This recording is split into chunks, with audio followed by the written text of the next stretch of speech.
Hi guys, welcome to Turkish.center channel. In this channel with my friend Muhammad, we'll teach you the Turkish language completely. We will share 2 long videos on Saturday and Tuesday and short videos on all days of the week. Don't forget to subscribe, like and comment. Let's go! Sınıfında ne var? What is in your classroom? Saat.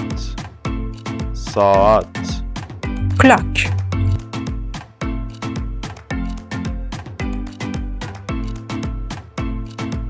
Dünya haritası. World map. Ekran. Screen.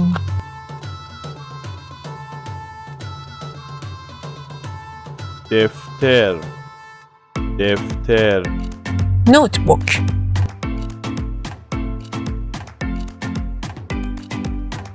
Beyaz tahta. Whiteboard.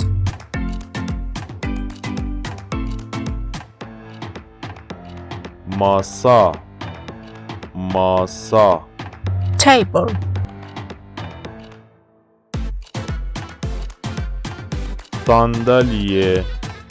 Sandalye. Chair.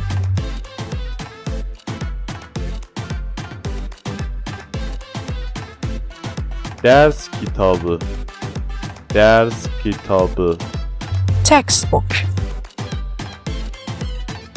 Sınıftaki ifadeler. Phrases in class. Lütfen cevap verin. Please answer. Sorunuz var mı? Do you have a question?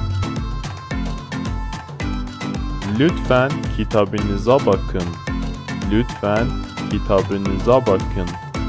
Please look at your textbook.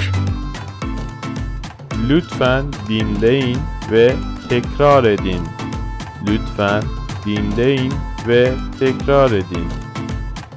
Please listen and repeat. Lütfen okuyun. Please read it. Lütfen sessiz olun. Please be quiet. Lütfen yazın. Please write it down. Eğer herhangi bir sorununuz varsa lütfen